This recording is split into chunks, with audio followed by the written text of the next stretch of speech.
안녕하세요. 오늘의 데일리 뉴스레터에 오신 것을 환영합니다. 1. 한국은 성공적인 로켓 역사를 이룩했습니다. 2. 뉴 스페이스 시대가 열린다. 3. 인류가 만든 가장 잔인한 폭탄. 한번 진실을 알아봅시다.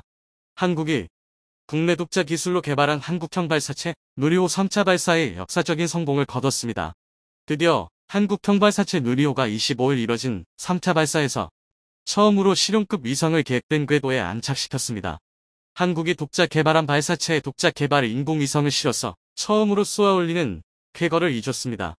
이번 누리호 3차 발사에서 실제 실용급 위성까지 분리를 완료하며 진정한 세계 7번째 우주 강국에 진입한 것입니다.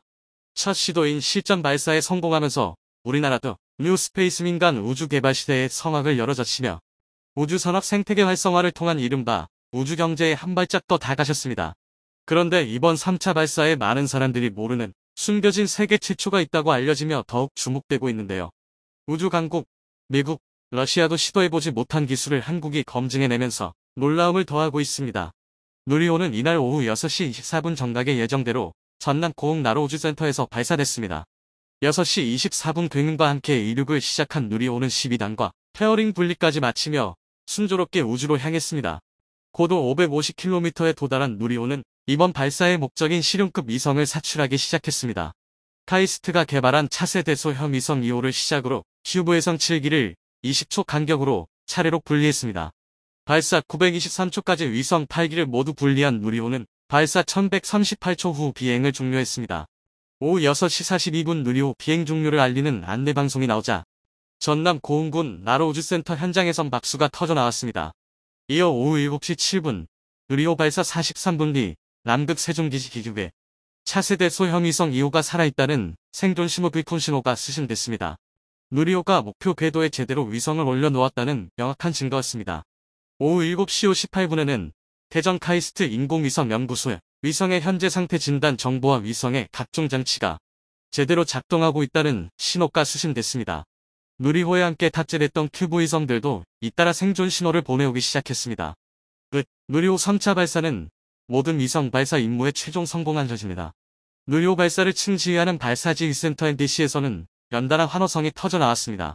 지난해 6월 누리호 2차 발사 성공에 이어 3차 발사까지 연인 성공을 거두면서 한국은 우주 강국의 입지를 탄탄하게 다지게 됐습니다.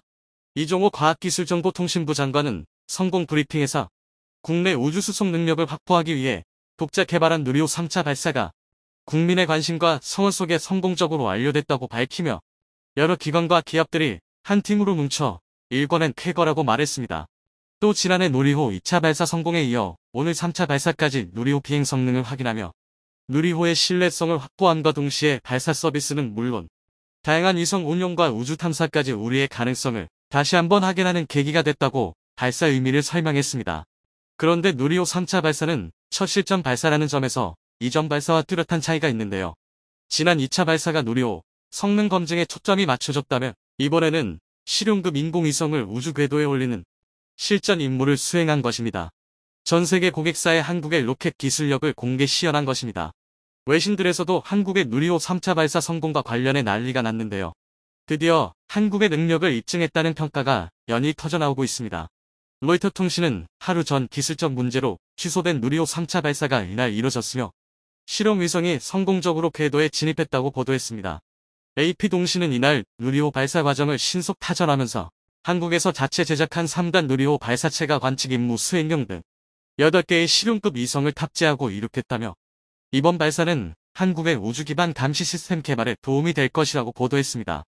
AP는 특히 한국항공우주연구원의 공식 발표에 앞서 이번 발사에 성공하면 한국은 중국, 일본, 인도 등 아시아 이웃 국가들과의 역내 우주 경쟁에서 따라잡을 수 있다는 가능성을 보여줬다고 내다봤습니다. 애트 역시 한국이 자체 제작한 발사체를 이용해 실용급 위성을 처음으로 쏘아 올렸다며 작년에도 누리호의 위성을 탑재했으나 당시는 주로 성능 검증형 위성이었다고 차이점을 설명했습니다. 블룸버그 통신은 누리호가 길이 47m, 건물 12층 높이라고 소개하며 프랑스의 발사체 아리아노보다는 좀 작지만 탑재체 용량은 누리호가 6배 이상 크다고 설명했습니다. 이어 한국은 우주 발사체를 성공적으로 발사한 진정 7번째 국가가 됐다고 꼽았습니다. AFP 통신은 누리호 발사 소식을 전하며 한국은 2023년까지 달에 2045년까지 화성에 우주선을 착륙시킬 야심찬 우주 계획을 세웠다고 했습니다. 더불어 20만 명이 넘는 시청자가 유튜브에서 발사 생중계를 지켜보며 높이 날아라 누리 우주로 가자는 댓글을 남기는 뜨거운 응원을 받았다고 전했습니다. 특히 외신은 이번 발사 성공의 의미를 군사적인 측면에서 짚어냈습니다. 이번 발사는 한국이 군사 첩보 위성을 운용하고 장거리 미사일을 개발하는 기술과 노하우를 축적하는 데 도움이 될 것이라고 전했습니다. 이어 한국은 이미 북한전 벽에 도달할 수 있는 미사일을 보유하고 있지만 전문가들은 중국과 러시아의 미래 안보 위협에 대비하기 위해 장거리 미사일이 필요하다고 말한다고 멋붙였습니다.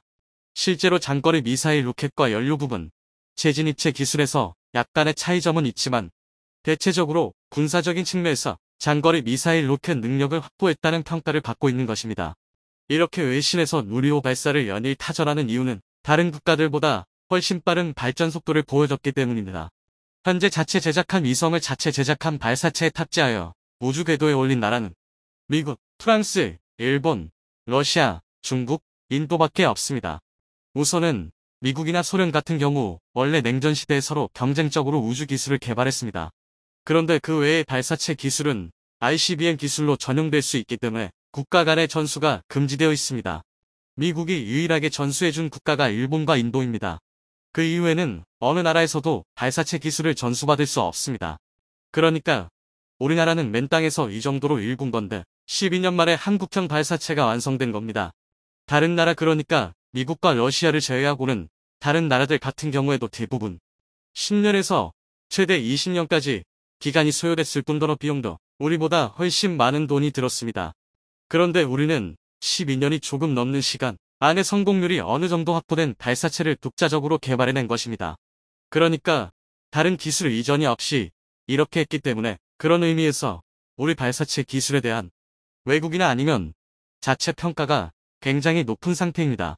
선진국보다 40여 년 늦은 출발이었지만 최근에는 우리 기술로 만든 달 탐사 위성 다누리를 달 궤도에 보낼 정도로 기술력이 크게 성장했습니다. 현재 세계 유효서 7위권의 인공위성 기술력을 가진 것으로 평가받고 있습니다. 때문에 이제 전 세계에서 대한민국의 우주과학 기술과 첨단 산업을 바라보는 시각이 크게 바뀔 것으로 보이는데요. 그런데 특히 이번에 누리호 3차 발사에서 미국, 러시아도 시도해보지 못한 세계 최초의 위성 검증을 진행하면서 전 세계에 많은 놀라움을 샀습니다. 이번 3차 발사에선 지난 12차와 달리 실용급 위성 등 8기주 탑재 위성 2기, 큐브 위성 7기를 정확한 우주 궤도에 올려야 하는 특급 임무가 주어졌습니다. 각 실용급 위성들이 어떤 역할을 하는지 살펴보지 않을 수 없는데요. 먼저 카이스트 인공위성 연구소가 개발한 차세대 소형 위성 2호가 주탑재 위성입니다. 이 위성은 영상 레이더사 기술, 국산화와 우주과학 연구를 주목적으로 합니다. 전력 소모가 큰 임무를 위해 임무 수행 동안 태양 빛을 끊임없이 받을 수 있는 여명 황혼 궤도에 투입되어야 합니다. 이번 발사가 지난번보다 2시간 정도 늦어진 저녁 6시 24분에 정확히 발사된 것도 이 궤도에 위성을 올리기 위해서인데요. 이 시간 전후 30분 정도에만 위성을 목표 궤도에 올릴 수 있기 때문입니다. 이 위성은 사기술 국산화가 임무입니다. 사는 우주에서 지상으로 전파를 쏘아 되돌아온 신호를 수십, 지표 영상을 획득하는 전략 기술입니다. 그 다음으로 한국천문연구원이 우주날씨 관측을 위해 개발한 도요셋 4기가 있습니다. 원래 도요셋은 러시아 소유주 로켓에 실려 작년 상반기 발사될 예정이었으나 러시아의 우크라이나 침공으로 발사가 무기한 연기됐었습니다. 전쟁 때문에 발사체를 찾지 못하다가 누리호 3차 발사 덕분에 이번에 국산 로켓에 실려 드디어 우주로 나갈 수 있게 되면서 더욱 의미가 깊습니다. 도요셋은 우주 방사선 등에 의해 수시로 변하는 우주 날씨를 측정하는 임무를 갖고 있습니다. 여러 기의 위성이 편대 비행을 하며 단일 위성보다 우주 날씨를 정밀하게 관측할 수 있다는 것이 특징입니다. 특히 편대 비행은 2기 이상의 위성이 상대거리와 궤도 형태를 일정하게 유지하는 기술로 보통 전투기 비행에서만 이런 비행이 보이곤 했었는데 초소형 위성을 활용한 편대 비행은 한국의 도요셋 위성이 세계 최초입니다. 위성 간격을 조절하며 앞뒤 또는 양옆으로 한 줄을 맞춰 날도록 하겠다는 뜻입니다. 천문료는 4기 편대 비행을 통해 하나의 위성이 지니는 관측 한계를 뛰어넘을 수 있다고 밝혔습니다. 이렇게 하면 위성 한 기로 관측할 때보다 우주 날씨의 핵심 요소인 우주 플라스마 분포의 시간적 공간적 변화를 보다 자세히 관측할 수 있기 때문입니다. 이 관측이 이뤄지면 우주 환경의 실시간 예보와 분석이 이뤄져 우주 개척에 도움이 될 수 있습니다. 한국이 세계 최초로 나노위성의 편대 비행을 적용함으로써 더 주목받았던 이유이기도 합니다. 다만 천문에는 도요셋 4기 중 1기의 사출 성공 여부는 정확히 확인하려면 시간이 조금 필요하다고 말했지만 기존 임무 수행에는 차질이 없는 것으로 밝혔습니다. 그리고 우주 분야 중소기업이 만든 큐브위성 3기도 탑재됐습니다. 루미르가 개발한 큐브위성 루머T1은 우주 방사 능량을 실시간으로 측정하고 극심한 우주 방사능에서도 프로세서나 메모리 장치 등이 정상 동작하는지 검증할 계획입니다. 또 저스텍 큐브위성 에크는 해상도 4m의 광학 카메라 탑재체와 자세 제어 시스템의 성능 검증을 목표로 합니다. 카이로스페이스의 크세스리우는 한반도 지표면에 대한 편광 데이터를 수집합니다. 달 표면을 탐사하는 다누리의 편광 카메라와 비슷한 역할입니다. 또 우주 쓰레기를 줄이기 위해 위성이 임무를 마친 후 자동으로 궤도를 이달의 대기권에 진입해 소멸하게 하는 기술을 검증합니다. 한편 이번에 체계 종합기업으로도 선정된 한화에어로스페이스는 2027년까지 누리호를 4차례 추가 발사하는 임무를 맡게 되었습니다.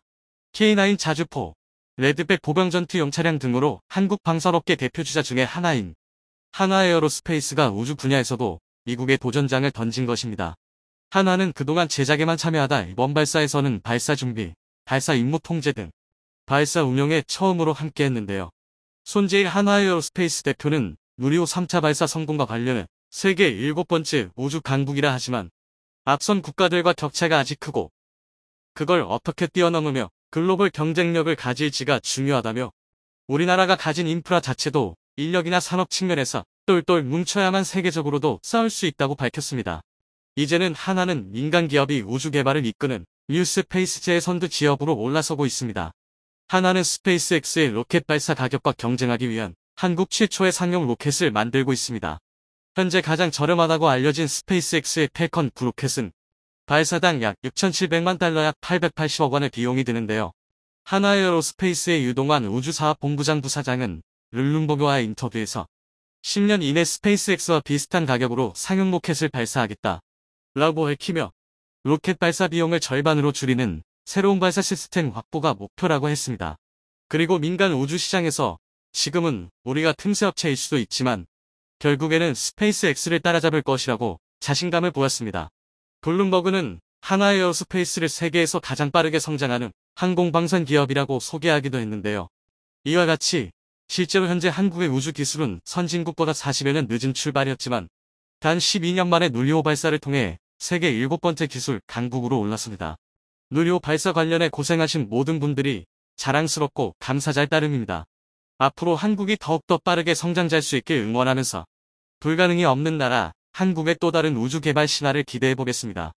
위 영상은 지난 2020년 8월 러시아 국어반전기업 이 영상 속 주인공은 차르 bom바라는 폭탄입니다. 러시아어로 차르는 황제 또는 군주로 해석되는데 황제 폭탄이라 부르는 이 차르 bom바는 인류가 만든 가장 잔인한 폭탄으로 일컬어집니다. 수료는 1961년 10월 30일 오전 11시 33분 노바야 제를야노바야 잼리어에서 차르 bom바 폭파 시험을 진행했는데 60년 만에 공개된 영상 속 차르 bom바는 길이 8m, 지름 2m, 무게 27톤으로 구성되어 있습니다. 다만 27톤에 달하는 초대형 수소폭탄이 그대로 낙하할 경우 지진 우려가 있어 4km 상공에서 낙하산으로 투하시켰죠. 그리고 차후 영상을 분석해보니 폭발력은 50메가톤이었는데 이는 히로시마에 투하한 리틀보이보다 3333배 강력한 수준이다. 영상에 전부 담을 수 없었지만 반경 35km의 모든 것을 파괴시켰고 버석구름은 세계 최고봉 에베레스트 산의 7배인 1000km 떨어진 핀란드 가정집 창문이 박살났다고 하죠. 60년이 지난 시점에서 공개된 이 영상을 본 많은 한국인들은 소련이 핵무기 기술이 있으니까 가능한 것이라며 한국은 절대 가질 수 없는 꿈과 같은 무기라는 반응을 보였는데 지난 1월 30일 미국 워싱턴 싱크탱크인 전 세계 핵 전문가들을 초청해 세미나를 개최했는데 이날 세미나 주제는 단연 북한의 미사일 도발에 따른 한국의 핵무장론이었습니다. 그런데 세계 최고 핵 전문가 중 한 명으로 꼽히는 한국의 과학기술 수준을 고려하면 한국은 즉각 만들 수 있다는 의미심장한 말을 남겼습니다. 그는 미국 최대 책 연구시설인 로스 알라모스 국립연구소 소장을 지낸 인물로 북한의 초청을 받아 영변, 우라늄 농축 시설과 원심 분리기 시설 등을 직접 둘러본 몇 안때는 핵 전문가이기도 합니다. 그는 한국이 아무리 뛰어난 기술력을 가졌다고 하더라도 핵실험을 하지 않을 수는 없는 일이라며 한국의 어느 지역이 자기 땅 지하에서 핵실험을 허락할지 궁금하다고 덧붙였습니다. 그러니까 한국은 이미 핵무기 개발을 위한 충분한 기술력에 과학기술까지 가졌으나 가장 큰 문제는 핵무기 생산 전 진행될 핵실험 장소가 여의치 않다는 의미입니다. 그렇다면 한국은 실제로 핵무기를 개발할 능력이 있는 것일까요? 아니면 외국 벙커들의 일방적인 주장인 것일까요? 오늘은 한국의 핵개발 역사 속으로 들어가 보겠습니다. 역대 한국 대통령 중 핵무기에 가장 큰 관심과 열정을 쏟은 인물은 아마 박정희 전 대통령일 겁니다. 1970년대 그는 주도적으로 핵개발 프로그램을 추진했으나 미국의 설득 속에 중단된 것으로 알려졌지만 그는 최소 1978년까지 자체적인 핵개발 의지를 보였던 것으로 드러났습니다. 이러한 사실은 미국 안보 전문 연구기관인 노틸러스 연구소가 공개한 이 중앙집 보국 CIA 기밀해제 문서에 나타났습니다. 1978년 9월 5일에 작성된 CIA 보고서 사우스 코리아 퍼블릭 디스커션 오티 더 뉴클리어 옵션에 따르면 당시 박동진 외무장관은 미국이 남한으로부터 전술의 핵무기를 철수시킨다면 한국은 자체적으로 핵무기 개발을 검토할 것이라고 주장했습니다. 당시 한국의 몇몇 언론이 200명의 대학생을 대상으로 조사한 결과 응답자의 89%가 한국이 핵무장했으면 좋겠다는 응답을 하기도 했었죠. 그만큼 당시 한국의 안보는 심각한 수준이었고 핵무기를 보유해야만 안전을 보장받을 수 있다는 생각이 팽배했던 것으로 보입니다. 1978년 6월에 작성되어 기밀해제된 또 하나의 보고서 사우스 코리아 뉴클리어 디벨로프먼트 앤드 스트러티직 디시전 메이킹은 한국의 핵개발 상황을 좀 더 세세하게 기록하고 있습니다. 그리고 이 보고서를 토대로 노딜러스 연구소장 피터 헤이스가 박정희, CIA 긁고 폭탄이라는 제목으로 정리했죠. 보고서에 따르면 박 전 대통령이 최초로 핵무기에 대한 논의를 시작한 것은 1969년경입니다. 다양한 이유가 있겠지만 무엇보다 1968년 김신조를 포함한 31명의 특수부대를 침투시키는 도발을 감행하자 박정희는 극도의 분노를 표출했습니다. 당장이라도 북으로 치고 몰락가고 싶었으나 미국이라는 존재 때문에 함부로 행동할 수도 없었죠. 언젠가 제거될지도 모른다는 뼛속 깊은 두려움이 몰려오던 찰나에 이런 사건이 터지자 슬슬 핵무기 카드를 만지작거리기 시작한 그입니다. 그러던 와중에 한국에 엄청난 안보위기가 터졌습니다. 1969년 당시 미 대통령이던 리처드 닉슨이 미국은 동맹국들에게 안보를 제공하지만 국가 방위의 1차적인 책임은 그 국가에 있다는 소위 닉슨 독트린이 발표된 겁니다. 이는 한국에게 있어서는 상당한 위기였는데 왜냐면 한국은 주한미군을 한국 땅에 주둔시킴으로써 대북 억지력을 발휘하고 있었기 때문입니다. 그러나 닉슨 독트린은 러시아에 주둔한 지상군을 전체적으로 철수시키겠다는 의미였고 실제로 독트린 발표 2년 뒤 1971년 3월에는 주한미군 7사단 2만 명이 한국 땅에서 철수했는데요. 그리고 박 전 대통령이 품속에 품었던 핵무기 개발은 이제 잠재적인 계획이 아니라 당장 착수해야 하는 목표가 되어버렸습니다. 이와 관련하며 당시 CIA 한국지부 총책임자였던 도널드 그레크 도날드 피니 그레그는 한국의 우호적이던 미국이 갑자기 등을 돌린 결정적인 이유는 박정희가 시도했던 핵개발 때문이라고 털어놨습니다. 실제로 2005년 공개된 CIA 보고서 한국 핵개발과 전략적 의사결정에 따르면 박 전 대통령은 1974년 12월 890계획이라는 암호명으로 비밀리에 핵무기 개발을 추진했습니다. 국방과학연구소 헤드 책임 아래 미사일팀, 핵탄두팀, 화학탄두팀을 구성해 수십 명의 국내의 과학자 및 기술자가 핵무기 연구에 착수한 겁니다. 하지만 이를 알게 된 미국이 1976년 핵개발을 중지하지 않으면 한국과 모든 관계를 중단할 것이라며 강하게 압박하기 시작했고 결국 포기했죠. 그런데 미국의 압박이 두렵기도 했지만 한국 정부가 미국을 신뢰하게 된 사건도 이때 일어났습니다. 바로 판문점 도끼 사건인데요. 핵무기 개발을 꾸기했던 그해 8월 18일 한국인 노무자 5명은 북한 쪽 초소에 대한 시야가 가린다며 유엔군 제3초소 앞에서 가지치기를 시작했습니다. 이는 미 군병사 6명과 한국고 5명 등 11명의 유엔군 장병이 혹시 모를 공격에 대비해 호위하고 있었는데 2명의 북한고 장교와 10명의 북한군이 다가오더니 나뭇가지를 치지 말라고 요구했습니다. 하지만 미고 장교는 시야 확보를 위해 필요하다며 이를 무시했는데 잠시 후 트럭을 타고 북한 병사 20명이 몰려오더니 도끼를 빼앗고 공랭이를 휘두르는 등 일방적인 린치를 가하기 시작하죠. 결국 이 사건으로 이군 병사 2명이 사망하고 마는데요. 사건은 단 4분 만에 종료되어 이 기동 타격대가 도착했을 때 북한군들은 이미 군사본계선 너머로 철수한 뒤였습니다. 이에 불같이 화가 난 미국은 핵 탑재가 가능한 F-2 전투기 20대를 한반도에 배치키고 괌에서는 B-52 폭격기 3대, 오키나와 미공고기지에서는 F-4 24대가 출격했고 항공모함 미드웨이후가 종무장한 5척의 호위함을 거느리고 북한 해역으로 이동했습니다. 미국의 이러한 무력 시위는 소련을 등에 업은 김일성을 충분히 압박하지는 못했지만 박 전 대통령을 감동시키기에는 충분했습니다. 아마 결정적인 순간에 미국이 한국을 돕겠구나라면서 확신을 갖게 된 것이고 이에 핵 개발을 포기했던 겁니다. 하지만 그 신뢰는 오래가지 못했습니다. 왜냐면 1977년 1월 취임한 지미 카터 제임스 얼 카터 주니어는 대선 공약으로 주한미군 제2사단 철수를 내세웠는데 이에 대한 미 의회 및 관료들의 반대에도 불구하고 무리하게 추진 2년 뒤 세포기했지만 했습니다. 이에 대해 한국 정부는 극도의 공포감을 느꼈습니다. 왜냐면 아직까지 산업화도 완성하지 못했고 모든 분야에서 취약한 상황에서 북한의 도발까지 걱정해야 하는 것이 부담스러웠으니까요. 어쨌든 공포감은 특정 행동을 불러오기 마련인데 이에 대한 반발로 다시금 핵개발 프로그램을 꺼내들기도 했습니다. 1979년 10월 26일 박 전 대통령이 김제교회 출발에 시해되기 전까지 말이죠. 이 역시 당시 CIA 기밀 문서에 세세하게 기록되어 있습니다. 1. 2차 핵개발 프로그램을 통해 한국이 원했던 것은 지금은 기를 쓰고 반대하지만 결국에는 핵 보유를 인정할 수밖에 없게 만드는 이스라엘 방식입니다. 이를 위해 1974년 프랑스와 원자력 협정을 체결했는데 프랑스는 미국이나 소련 등과 같이 핵 보유를 제한하는 것보다 전 세계적으로 핵 보유를 확산시켜야 한다는 의지를 가지고 있었습니다. 프랑스는 전 세계적인 핵 보유가 결국엔 전쟁을 억제할 수 있다고 봤으니까요. 이스라엘 역시 1950년대 프랑스가 도와준 덕분에 핵개발에 성공할 수 있었으니까요. 한편 박 전 대통령은 1979년 핵개발이 88% 이상 완료됐다. 1983년에는 핵무기가 완성될 것 같다고 밝혔었는데 충청북도 괴산군의 우라늄 광산에 대한 개발도 진행했었어요. 이 광산은 유사시 핵무기 제조에 즉시 사용할 예정이었으나 우라늄 235의 함유량이 낮아 포기했습니다. 그러나 이 과정에서 얻은 것도 있습니다.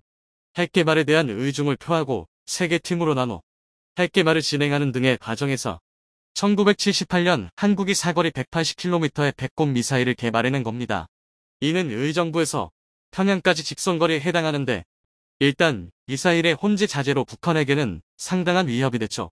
핵개발까지는 몇 년이 더 걸릴 것이니 일단 북한까지 핵을 날려보낼 미사일이 먼저 준비된 겁니다. 실제 핵무기는 등장하지 않았으나 당시 오원실 경제수석은 이미 핵원료 재처리 기술도 확보하고 있었고 핵심 부품들도 이미 밀반입에 성공했다고 털어놓기도 했습니다. 다만 1979년 10월 26일 이후로 한국은 거의 완성된 것이나 마찬가지였던 핵기술을 그대로 폐기했는데 전두환의 역할인데요. 박정희의 뒤를 이어 권력을 잡은 그는 미국에 환심을 하고 그의 지위를 인정받을 목표로 핵개발 프로그램을 폐기해버리면서 결국 88%에 달했던 핵개발은 12%를 남겨두고 역사의 뒤안길로 사라져버렸습니다. 그런데 한국에서 다시금 핵무기 개발 논란이 터진 것은 2004년입니다. 당시 국제원자력기구 인터내셔널 아토믹 에너지 에이전시는 대뜸 한국이 우라늄 0.2g을 농축했다며 실험 내용과 기술 수준 등에 대한 사찰을 실시한 적이 있는데 이와 관련해서는 다음 영상에서 자세히 알아보도록 하겠습니다. 한국이 쥐도 새도 모르게 추출했던 0.2g의 우라늄은 어디로 사라진 것일까요? 시청해주셔서 감사합니다. 얼마 전 미국 언론사인 비즈니스 인사이더에 지구상 최강의 전차 3대를 선정한 기사가 보도되어 밀리터리 마니아들 사이에서 큰 화제가 됐었습니다. 본 기사에서는 현존하는 주력 전차 중 누가 보더라도 최고라고 인정할 수밖에 없는 전차 3대를 꼽았는데요. 그 3대는 바로 미국의 M1 에이브람스, 독일의 레오파르트 2, 그리고 한국의 K2 흑표 전차였습니다. 그리고 2, 3대의 전차의 순위를 매긴 결과 레오파르트 2는 3위, M1 에이브람스가 1위, K2 전차가 2위에 선정되었습니다. 전동의 강호인 레오파르트 2 전차는 시리아군을 상대로 좋지 못한 전과를 보여주었던 전적으로 인해 3위에 선정되었고, K2 전차의 경우 유기압 산수장치에 기반한 뛰어난 기동 능력과 크스탕 II와 같은 치명적인 스마트 탄약에 기반한 강력한 공격력을 갖추었다는 이유로 2위에 선정되었습니다. 그리고 수많은 실전 경험을 통해 그 강력한 성능이 증명된 미국의 주력 전차 M1 에이브람스를 1위로 꼽았는데요. 물론 미국 언론에서 꼽은 순위이기에 다소 사심이 섞인 순위라는 사실을 부정할 수는 없습니다. 기자 역시 미국 언론으로서 편견을 가지고 있을 수 있다라는 말을 덧붙였었죠. 하지만 아직까지 세계적으로 K2 전차보다 더 인정받고 있는 전차가 M1 에이브람스라는 사실은 부정하기 어려운데요. 노르웨이 전차 테스트 결과가 공개되면서 종합적으로 K2 전차가 되게 레오파르트의 전차보다 우수한 전차라는 사실은 증명이 완료되었습니다. 그렇다면 미국의 명품 전차 M1 에이브람스를 상대로는 어떨까요? 한창 후발 주자인 K2 전차이기에 M1 에이브람스와는 그동안 비교의 대상에도 오르지 못했었습니다. 그런데 K2 전차의 폴란드 대규모 수출이 이루어지면서 이 두 전차를 직접 비교할 수 있는 기회가 생겼습니다. 폴란드는 미국의 M1A2 전차와 K2 전차를 동시에 운용하고 있는 유일한 국가인데요. 직접 두 전차를 몰아본 입장에서 성능을 객관적으로 비교 분석하는 게 가능한 유일한 군대라는 것이죠. 그리고 최근 K2 전차를 직접 운용하고 사격해본 폴란드 병사들이 지금까지 운용해온 전차들과 K2 전차를 비교 평가한 내용이 공개되었는데요. 폴란드 전차병들은 놀랍게도 K2에 손을 들어주었다고 합니다.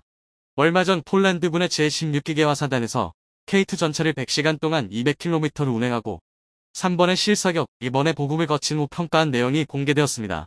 폴란드 제16기계화 사단은 폴란드군의 주력 기갑 부대로 과거 T-72 레오파르트 2A4 전차를 운용했었고, 최근 미국으로부터 원받은 M1A2 전차를 운용 중인 서구권과 동구권 주력 전차를 모두 운용해본 경험을 가지고 있는 거의 유일한 부대라고 할 수 있습니다. 때문에 어떤 전차 전문가들보다도 실전적인 경험을 토대로 평가할 수 있을 것 같은데요. 우선 K2 전차의 기동성에 있어서는 모든 항목에서 최고점을 주었습니다. 작전 대기 중 적의 기습을 받았을 경우를 상정하여 진행된 훈련에서 가장 신속하게 전차의 시동을 끌고 준비 태세를 갖추는 게 가능했고, 폴란드어를 지원하는 사용자 친화적인 우위도 호평받았습니다. 야전 정비 운영성에 있어서도 모듈 구성을 통해 전투 중에도 파손되기 쉬운 광학 장비 등의 교체가 쉽다는 점이 고평가받았습니다. 또한 자동장치, 통합 모니터, 넓은 내부건, 시야 확보의 용이성 등 전차병의 편의성을 위한 장비들이 잘 갖춰져 전투 피로도를 최소화할 수 있다는 점도 장점으로 언급되었습니다. 그리고 무엇보다도 첨단화된 K2의 사격 통제 시스템으로 헌터킬러 능력에 있어서는 에이브람스와 레오파르트의 전차와 비교해 한 세대 이상 앞서있다고 평가했습니다.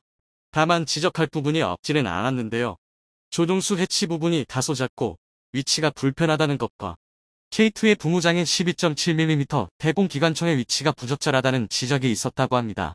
하지만 이는 사소한 의미일 뿐 여러 우수한 장점들을 갖추고 있기 때문에 폴란드 전차병들은 K2 전차를 지금까지 운용해본 최고의 전차로 손꼽았습니다. 그 M1A2 에이브람스를 상대로 K2가 우위를 점한 것이죠. 폴란드 군사 전문가들 역시 특집 방송을 통해 폴란드의 새로운 주력 전차인 K2와 M1A2를 비교 분석하는 특집 프로그램을 구성했습니다. 그 내용을 함께 살펴보도록 하겠습니다. 오늘 우리는 전차에 대해 이야기해볼 텐데요. 폴란드는 육군을 위한 전차 도입에 나섰습니다. K2 전차와 M1A2 전차가 대표적인데요. 오늘 우리는 왜 폴란드가 이러한 결정을 내렸고 어느 전차가 더 나은지 이야기해보려 합니다. 다미안에게 먼저 이걸 묻고 싶습니다. 왜 우리가 두 종류의 최신 전차를 구매하게 됐나요? 폴란드는 특수한 상황에 놓여 있습니다. 우리는 많은 수의 전차를 교체해야 합니다. 특히 구형 전차인 T-72, PT-91을 시급하게 교체해야 하는데요. 이를 위해 폴란드는 우선적으로 M1A2 250대를 구입했죠. 정확히는 M1A2 셉3 버전으로 매우 현대적인 전차입니다. 그리고 폴란드는 한국의 K2 전차도 구입했는데요. 이 전차에 대해 주목할 필요가 있습니다. 두 전차의 전술적 기술적 속성은 상당히 유사하지만 여러 가지 측면에서 완전히 다른 전차라고 할 수 있습니다. 물론 한국은 미국 무기에서 많은 영감을 받았기 때문에 매우 유사한 사격 통제 시스템을 가지고 있고 화력도 비슷합니다. 사실 이 두 전차의 주요 차이점은 생존성과 기동성 측면에서 나타납니다. 그렇다면 에이브람스 전차는 즉각 대응을 위한 오늘날의 전차이고 K2는 미래의 전차라고 보는 게 맞을까요? 이러한 가정에는 큰 문제점이 있습니다. 왜냐하면 현재 최신 버전의 에이브람스 전차를 구입할 경우 40년 이상 사용할 수 있기 때문이죠. 그러나 K2의 폴란드 버전인 K2PL은 그렇다고 할 수 있습니다. K2PL은 현대 로템에서 폴란드군의 요구사항과 지리적 조건 등을 모두 고려하여 알맞게 조정된 전차로 폴란드 지형에 매우 적합한 전차라고 할 수 있습니다. 아르마타 전차급 전자장치와 구성 요소는 그대로이고 외관만 다르다고 볼 수 있는데요. 성에 있어서는 기존 K2 전차보다 더욱 향상되었음. 승무원의 생존을 위한 방어력은 에이브람스에 근접해 있습니다. K2 전차에는 50mm 이상의 튼튼한 장갑이 적용되어 있으며 공격을 잘 방어할 수 있는 외관을 갖추었습니다. K2의 정면 장갑뿐만 아니라 측면 장갑 역시 간단하다고 볼 수 있는데요. 폭탄이 정면뿐만 아니라 측면도 날아들 수 있는 측면, 방어 장갑도 잘 갖추어져야 하죠. 물론 생존성 부분에서 에이브람스와의 차이점도 있는데요. 대부분 아시다시피 에이브람스는 탄약 저장소를 승무원과 분리시켜 두었습니다. 이 같은 에이브람스의 구조는 폴란드군의 구매 계획에 매우 적합하다고 할 수 있습니다. 그러나 K2 전차의 경우 레오파르트의 전차와 마찬가지로 24발의 탄약이 승무원 옆에 적재되어 있고 이는 치명적인 약점으로 작용할 수 있습니다. 현대로템은 이 같은 문제점을 PL이라는 변종을 통해 차량 외형을 처음부터 다시 설계하여 해결하려 합니다. K2PL의 경우 동체의 탄약이 분리되는 구조를 취하고 있으며 완전히 다른 방식으로 설계되어 선체 탄약고는 두 개의 탄약고로 나뉘고 조종수 양쪽에 배치하여 격리되는 형태를 가지게 됩니다. 저는 이러한 변형이 매우 적절하다고 생각합니다. 그런데 변형을 통해 K2PL이 60톤이라는 요구사항을 초과하여 지나치게 무거워질 거라는 우려가 있습니다. 군의 이러한 주장은 이해는 되지만 제 생각에 이는 매우 근시안적인 시각입니다. 다리 문제는 물론 중요하지만 우리는 무게가 약 66톤인 에이브람스 전차 역시 구입했습니다. 최신의 전차는 60톤 이상의 중량이 필요로 하고 K2PL의 무게도 60톤이 넘을 겁니다. 그렇다면 60톤 무게의 전차를 지원할 수 있는 지원 보급 차량을 개발할 수 있을 겁니다. 게다가 현대로템은 이미 오래전에 이러한 차량에 대한 구성들을 공개했습니다. 에이브람스와 K2PL은 교량을 사용하여 도강할 수 있습니다. 또한 K2 전차는 레오파르트의 전차보다 도강 능력이 훨씬 더 뛰어난데요. K2 전차에는 전차용 스노클링이 설치되어 있어서 수심이 깊은 곳에서도 도강할 수 있는 능력을 갖추고 있습니다. 보신 것처럼 폴란드 내에서 K2 전차에 높은 기대를 걸고 있는 모습을 확인할 수 있었습니다. 토론 중간 폴란드의 현재를 지키기 위해 도입한 전차가 M1 에이브람스이고 폴란드 전차가 K2 전차라는 말이 지금 폴란드에서 K2의 입지를 가장 정확하게 설명해주는 말 같은데요.